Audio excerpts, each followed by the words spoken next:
Clairvaux opened day 1 with big news: Opus 5 is here, and she hates working with it. Then she ran a blind 7 model test. Claude Opus 5 finished first, above Fable, above Soul, above the rest of the table. Love the artifact. Hate the conversation. If you live in Claude Code, that split is probably not a meme to you. It is Tuesday afternoon. Anthropic shipped Claude Opus 5 on July 24th, 2026, made it the default on Max and the strongest model on Pro, and the feed filled with frontier bench charts and near Fable at half the price. You flip the picker on a job you already know how to do. Skills and plugins you spent months tuning for Opus 4.8, and the session did not feel like a free upgrade. It felt slower, expensive on the hour you had already planned. This is not another leaderboard re-rank. Those are dense within days of launch. This is a diagnosis of the work loop. When a session goes wrong on Opus 5, it is usually one of a short list of causes: over-verification from old prompts, effort and turn burn, harness conflict with skills, a category miss on the kind of bug you care about, latency surface mismatch, or a silent safety fallback that means you were not even on Opus 5. By the end, you should be able to point at one failed session, name which of those it was, and change that control instead of opening another intelligence index screenshot. Start with the paradox because the benches and the body disagree on purpose. On artificial analysis, Opus 5 took the top of agentic knowledge work with an ELO of 1720 against Fable 5 at 1574. On their intelligence index, it is 61 with Fable at 60 and Soul at 59. So it is first, and it is first by a hair. Every vendor bench points the same way, and the partners who ran it on real workloads reported real lifts. Long Horizon Agency is what they shipped, and the numbers back them. So why does your afternoon feel like a tax? Because winning that bench took it 36 minutes and 103 turns per task. Opus 4.8 did the same work in 24 minutes and 55 turns. Twice the turns. Better knowledge work can look like a longer odyssey on the afternoon you budgeted for a short pass, and the first token takes about a minute to arrive against a class median under 3 seconds, which is the part your body notices before any chart does. Artificial analysis calls it notably slow and very verbose. This is a background worker. Live chat is the wrong surface. Claire's plan after the blind test was the same shape: asynchronous agentic use for design work. Avoid chat small talk. If you are sitting in the thread waiting for the first token like it is still Sonnet, the latency is not a mystery. You put a long horizon model on a short chat habit. That is label 1. Latency surface mismatch. The fix is not a new system prompt. It is where you put the job, not rewrite this sentence while I watch the spinner. Label 2 is effort and turn burn. And it is half the review people think they are writing about a model logo. Thinking is on by default. Effort is the main control: low, medium, high, extra high, max. Disabling thinking is only allowed at high effort or below. A silent default change from 4.8 can move cost and latency before you change a single line of prompt text. On Hacker News, CBGO's practical line was, "It overthinks quite a bit above medium effort. Try using that." Ricardo Beat noted medium effort drops to almost half of a higher effort cost lane and is probably sufficient for 95% of coding tasks. One camp treats max effort as price-insensitive enterprise work. The other treats the dial as the product. There is a second twist on effort. Bottle Palm flagged coding score declining above medium effort on a system card reading. The card's answer is that at higher effort, Opus 5 makes more changes than the task requires, and graders penalize out-of-scope work. A short stay in scope instruction recovered most tasks. Raising effort is not a free upgrade. On scoped work, ambition can cost money and score. So when your session burns the afternoon, ask, was effort set higher than the job needed? Did scope widen past the ask? Anthropic's own prompting guide says default user-facing answers and on-disk documents run longer, agentic narration is higher, sub-agent delegation is more eager, and scope can widen unless you constrain it. The felt change on a real job is often it talks more, does more, and drifts, not a pure IQ jump.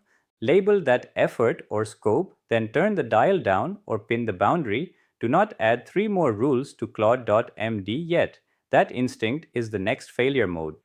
Label 3 is harness conflict. This one hurts the shops that invested most. Kiran Klassen, working compound engineering style skills, wrote that Opus 5 broke compound engineering.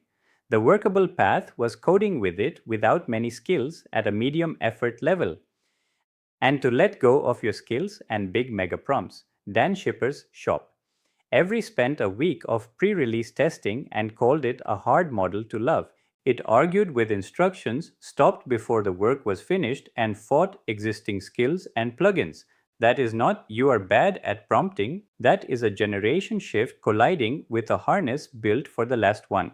Anthropic engineer Tariq wrote that the company had been over-constraining Claude and removed over 80% of Claude Code's system prompt for models like Opus 5 and Fable 5 with no measurable loss on coding evaluations.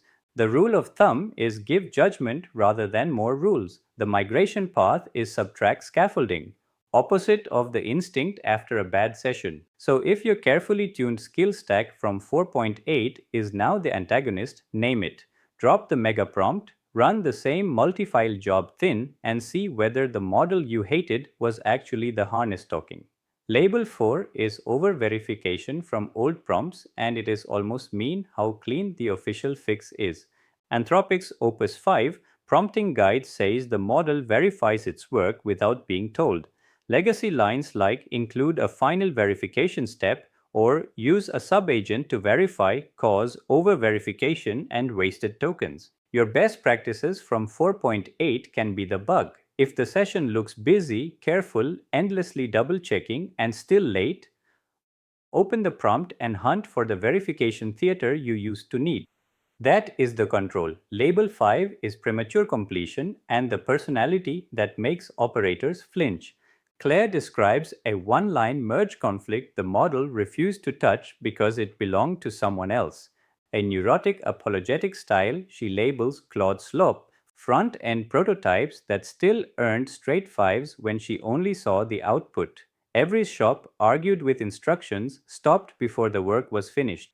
That is the bounce sentence, not a character flaw in you, a completion honesty problem on the job. If the model stops early, argue, or refuses a change that is clearly in scope, you are not looking for a higher intelligence index. You are looking for a clearer ownership boundary in the ask less conflicting skill text, and often less effort-driven ambition that wanders into I should not touch that territory. Stay in scope helps graders. Explicit ownership of the files in the task helps the operator. The review is not is Opus 5 nice? The review is did it finish the work I owned? Label 6 is category miss, especially if you hired this model as a code reviewer. CodeRabbit ran it across about 100 review patterns. It caught fewer of the known issues than their production baseline, 55% against 61. And it raised roughly 4 times the nitpicks. Miss more, flag more.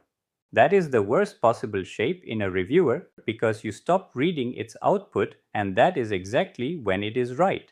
Their verdict was not recommended as sole reviewer on high-risk changes, stronger on configuration and code quality, weaker on logic errors, race conditions, and API misuse.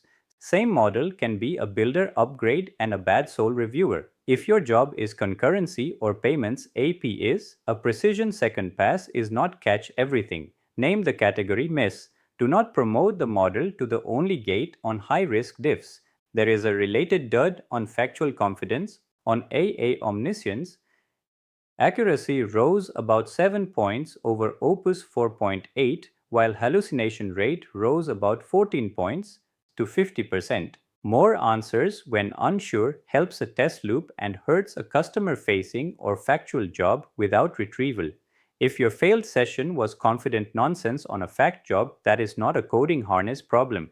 Retrieval or a tighter refuse when unsure setup is the control, not more effort. Label 7 is silent safety fallback, and it will gaslight your review if you ignore it. Cyber classifiers on Claude.ai, Claude Code, and Cowork fallback flagged requests to Opus 4.8 by default. Anthropic expects classifiers to intervene about 85% less often than on Fable 5. Some Opus 5 sessions are quietly not Opus 5. Mid-conversation tool changes and automatic safety fallbacks shipped in beta alongside the model. If your benchmark or your gut says the model flipped personality mid-run, check whether you were still on the model you thought you bought. Benchmarking without knowing that confuses the whole review. While we are on what the benches do not settle, best coding model is not universal. On SWE-Bench Pro, it sits at 79.2 against Fable's 80. That is a tie dressed as a ranking, and Sol beats it outright on another. Sol remains a live P, whatever the launch day chart said. List price for Opus 5 stayed the same as Opus 4.8. Fast mode is about 2.5 times the speed at a higher per token rate. Sticker price is not the bill story. Volume, effort, turns, and session length are. Intelligence index cost per task is still higher for Opus 5 Max than for the model it replaces, even while the score is higher. You can lead a knowledge workbench and still feel expensive per hour of calendar time. That is not a contradiction. That is turns and wall time. Context is 1 million tokens by default and as maximum. Long horizon work is the intended home. Short chat habits are the mismatch. So here is how you use this on Monday. Pull one failed session. Not a vibe. Did it take forever to start talking? And were you staring at chat like it owed you a live reply? Move the job to background agentic work. Did max or extra high effort turn a 2-file fix into a 100-turn tour? Drop to medium. Add a stay in scope line if it keeps expanding. Did your compound style skill stack and mega prompt start a fight? Subtract scaffolding the way Anthropic already did to Claude Code's system prompt. Did the prompt still demand a final verification step or a subagent to verify? Delete those lines. The model already verifies. Did it apologize, refuse a merge conflict, or stop before the work was finished? Premature completion and ownership friction. Clarify what files it owns. Reduce conflicting instructions. Do not crown it polite and walk away. Did you use it as the only reviewer on races, logic, or API misuse and watch known issues slip while nitpicks multiplied? Keep it off sole high-risk review. Stronger on configuration and code quality. Weaker where your money actually burns. Did confident answers show up on a fact job without retrieval while hallucination risk is high on that omniscience bench? Ground it or change the surface. Did the session feel like a different model midstream? Silent safety fallback. Confirm you were still on Opus 5. Claire ranked it first when she only saw the work. Kiran had to dismantle the harness. Every found it hard to love in a week of testing. Artificial analysis put it on top of agentic knowledge work with a longer odyssey than 4.8. CodeRabbit would not make it the only reviewer on high-risk changes. Those are not competing hot takes. They are different jobs. Your failed session was one of those jobs wearing the wrong control. Opus 5 is near frontier intelligence of Fable at half the price on Anthropic's framing, new default on Max, strongest on Pro. You are often already on it by product default. A review after the switch is post-switch sense-making, not a cold shop. The win is not a celebrity verdict. The win is a diagnostic label you can act on. Point at the session, name the cause, change the control. That is the review that matches the hour you already spent.